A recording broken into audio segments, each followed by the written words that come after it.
Final revision में आपका स्वागत है और मैं हूं यश। आज के इस लेक्चर में हम जुलाई 2022 के सुर्खियों में रहे एनवायरनमेंट के करंट अफेयर्स देखेंगे, जिसमें various species, various protected areas आदि के बारे में जानेंगे। सबसे पहले जानते हैं माइग्रेटरी मोनार्क बटरफ्लाई के बारे में। हाल ही में इनकी 23 से 72% की संख्या कम होने के कारण IUCN ने इन्हें एंडेंजर्ड लिस्ट में ऐड कर लिया है, क्योंकि क्लाइमेट चेंज के कारण इनका हैबिटेट नष्ट हो रहे हैं। मोनार्क बटरफ्लाई अमेरिकन कॉन्टिनेंट में मिलते हैं और एक खास प्रकार के प्लांट मिल्क वीड नामक प्लांट में ही अपने बच्चों को जन्म देते हैं। आगे बात करते हैं जूट मार्क इंडिया के बारे में। ये एक प्रकार का लोगो है जो जूट से बनने वाले विभिन्न प्रोडक्ट्स की क्वालिटी को मेजर करेगा। जिस प्रोडक्ट की क्वालिटी अच्छी होगी उसमें ये जूट मार्क लगा दिया जाएगा। इससे इंडिया में बनने वाले जूट के प्रोडक्ट्स का एक्सपोर्ट बढ़ेगा और इन प्रोडक्ट्स के बिजनेस को प्रॉफिटेबल बनाया जा सकेगा। आगे बात करते हैं सिडनी एनर्जी फोरम के बारे में।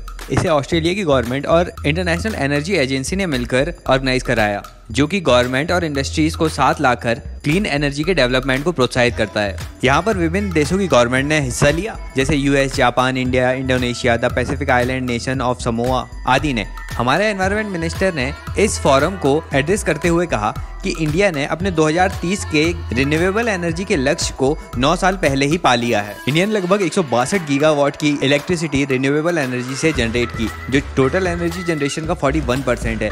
2015 में इंडिया ने कमिट किया था हम 40% एनर्जी को रिन्यूएबल रिसोर्सेज से 2030 तक जनरेट करेंगे, लेकिन 9 साल पहले ही इंडिया ने इसे अचीव कर लिया। इससे पहले भी COP26 के ग्लासगो कॉन्फ्रेंस में 2021 में हमारे प्राइम मिनिस्टर ने नेशनली डिटरमाइंड कंट्रीब्यूशन के टारगेट को non fossil fuel energy capacity को 450 गीगावाट से बढ़ाकर 500 गीगावाट 2030 तक जनरेट करने का लक्ष्य रख दिया है। आगे जानते हैं हिमालयन याक के बारे में। हाल ही में नेशनल रिसर्च सेंटर ऑन याक, जो वेस्ट कामेंग डिस्ट्रिक्ट अरुणाचल प्रदेश में है, इसने नेशनल इंश्योरेंस कंपनी लिमिटेड के साथ हिमालयन याक के इंश्योरेंस के लिए डील साइन की है। देखिए, हिमालयन याक को जिन भी पीपल के द्वारा डोमेस्टिकेट किया जाता है, मतलब जो इन्हें पालते हैं, वो इनके फर, दूध, गोबर आदि से फायदा कमाते हैं। लेकिन यदि क्लाइमेटिक कंडीशन के कारण इनकी मृत्यु हो जाती है तो इन्हें पालने वाले व्यक्ति को बहुत नुकसान होता है, इसलिए इंश्योरेंस जरूरी है। हिमालयन याक 40 डिग्री सेल्सियस से कम टेम्परेचर पर ही सर्वाइव कर पाता है। इन्हें सबसे पहले डोमेस्टिकेट किया गया था तिब्बतन बुद्धिज्म के फाउंडर रिनपोचे के द्वारा। ये जो हिमालयन याक है, ये तिब्बतन प्लेट्यू के एंडेमिक है, मतलब वहीं पाए जाते हैं और हाई एल्टीट्यूड रीजन में होते हैं, 14,000 फीट से ऊपर, और 12,000 फीट के नीचे ये सर्वाइव नहीं कर पाते क्योंकि टेम्परेचर ज़्यादा होता है। ये अरुणाचल प्रदेश, सिक्किम, उत्तराखंड, हिमाचल प्रदेश और जम्मू कश्मीर में पाए जाते हैं। IUCN की वल्नरेबल लिस्ट में है, साइट्स के अपेंडिक्स 1 में है और वाइल्ड लाइफ प्रोटेक्शन एक्ट के शेड्यूल 1 में है। आगे जानते हैं G7 क्लाइमेट क्लब के बारे में। इसे बनाने का डिसीजन 48th G7 के समिट जर्मनी में लिया गया था। क्लाइमेट क्लब में ऐसे देशों को सदस्यता दी जाएगी जो क्लाइमेट चेंज को रोकने के लिए एग्रेसिव पॉलिसी बनाने के लिए प्रतिबद्ध होंगे और जो पेरिस क्लाइमेट एग्रीमेंट को फॉलो करते हैं। क्लाइमेट क्लब बनाने का सबसे पहले विचार येल इकोनॉमिस्ट विलियम नॉर्डॉस ने 2015 में दिया था। उनका कहना था कि इस क्लब के सदस्य एक दूसरे के साथ व्यापार में क्लाइमेट रिलेटेड ट्रेड टैरिफ को कम करेंगे ताकि उनके बीच व्यापार बढ़े और उसका फायदा वह एग्रेसिव एनवायरमेंटल पॉलिसी बनाने में करेंगे। क्लाइमेट क्लब के अंतर्गत एडवांस ट्रांसपेरेंट पॉलिसीज बनाने का काम किया जाएगा। विभिन्न इंडस्ट्रीज का एनवायरनमेंट से रिलेटेड ट्रांसफॉर्मेशन किया जाएगा। इस क्षेत्र में पार्टनरशिप और कॉर्पोरेशन बढ़ाया जाएगा।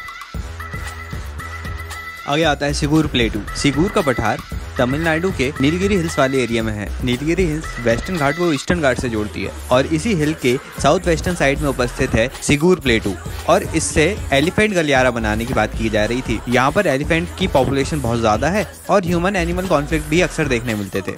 सिगूर प्लेटू के नॉर्थ ईस्टर्न साइड में मोयार रिवर वैली उपस्थित है। आगे जानते हैं चेंकू रिंजी के बारे में।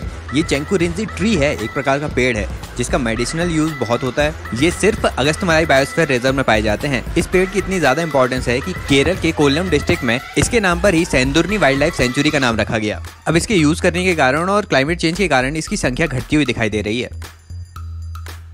अब याद रखिएगा कि इंडिया का सबसे बड़ा फ्लोटिंग सोलर पावर प्रोजेक्ट कहाँ पर है? तेलंगाना में। यह है 100 मेगावाट का Ramagundam floating solar power project Telangana में। 1 जुलाई 2022 से ऑपरेशनल हो गया है। ये इंडिया का लार्जेस्ट है, 500 एकड़ के एरिया में फैला हुआ है, 40 ब्लॉक्स पे डिवाइडेड है। हर ब्लॉक 2.5 मेगावाट की एनर्जी जनरेट करता है। अब यहाँ पर सोलर मॉड्यूल्स को फ्लोट कराने के लिए इसे फ्लोटर में प्लेस किया गया, जो बना है high density poly ethylene material से।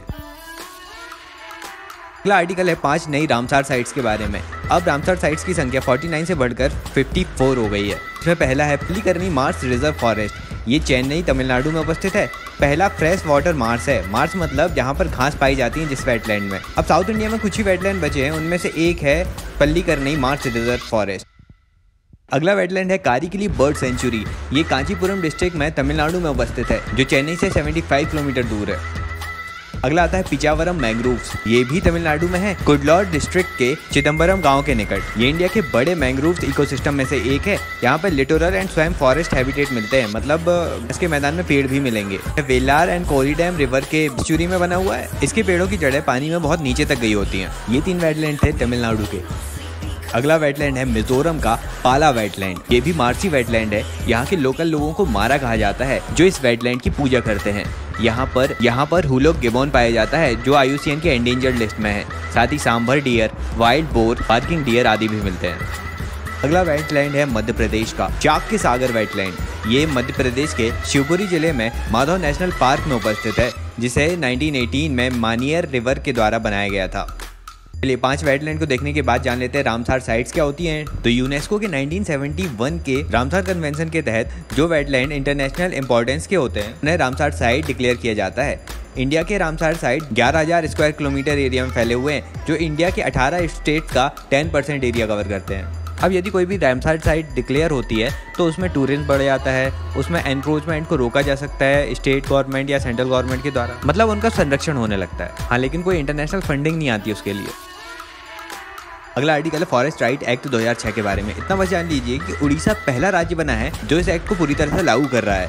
इस एक्ट में वनवासियों को उनके फॉरेस्ट पर दिए जाने वाले अधिकारों की बात की जाती है। तो जुलाई मंथ के एनवायरनमेंट के करंट अफेयर्स में बस इतना ही। मिलते हैं अगले लेक्चर में एक नए टॉपिक के साथ। If you are new in this channel then please subscribe. Thank you so much for listening.